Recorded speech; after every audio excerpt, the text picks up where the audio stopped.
And the next thing you want to do is click on View Web Hosting Plans.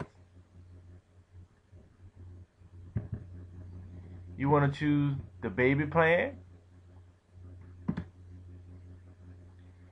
And you want to type in a domain name that you just registered over at GoDaddy.com. Now, if you haven't seen that video yet, it's going to be named Register Your Domain Name. Make sure you watch that video because you're going to have your domain name to enter here. So let's type it in.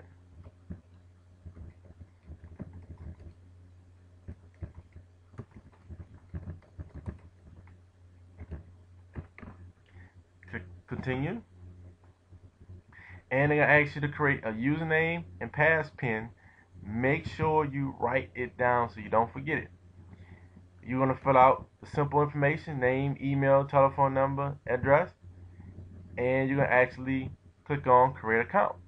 Now, once you create an account, this is going to be a monthly charge, but again, it's going to make sure you have full control of WordPress. The next thing you want to do is go back to GoDaddy, open up GoDaddy, and we're going to be looking for Domain Manager. Click on Domain Manager. Let's log back in. And let's just choose a domain for right now. Click on your domain. And right at the top where it actually says your domain name, make sure the domain you're using, you should have one by now. We want to scroll down and we're looking for name servers. We're going to click on manage underneath name servers. And you're going to see you have two. Name server number 1, name server number 2. So what we're going to do, we're going to host this domain name over at HostGator. So GoDaddy is actually going to give us a name server for them, for GoDaddy. Now keep in mind, I already have this forward over at HostGator. That's why it's showing up as HostGator. But normally it's going to show GoDaddy. So what you want to do, once you have your email from GoDaddy, check your email, click on the link, and it's going to send you to the control panel. This is your control panel. This is your back office of your HostGator. You simply want to scroll down.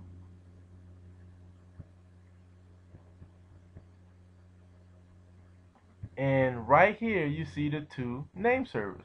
Simply want to copy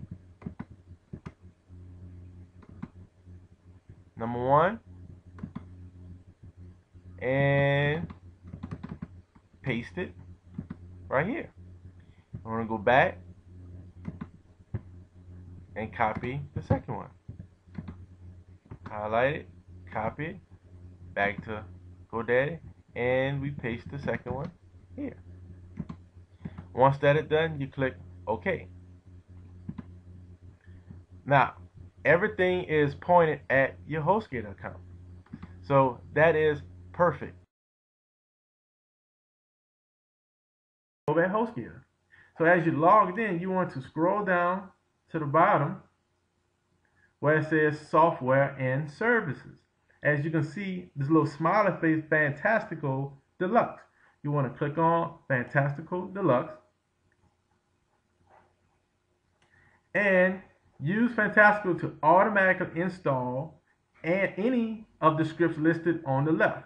Installing any scripts will be used on your available MySQL database. Basically, this is going to be all your scripts, all your HTML, all your FTP. You don't have to worry about any of that because as you can see right to the left, you see WordPress. Under blog, you click on WordPress and it's going to ask you to install it. You click on New Install. From there, it's going to ask you to install your username and it's going to ask you to put in a passcode.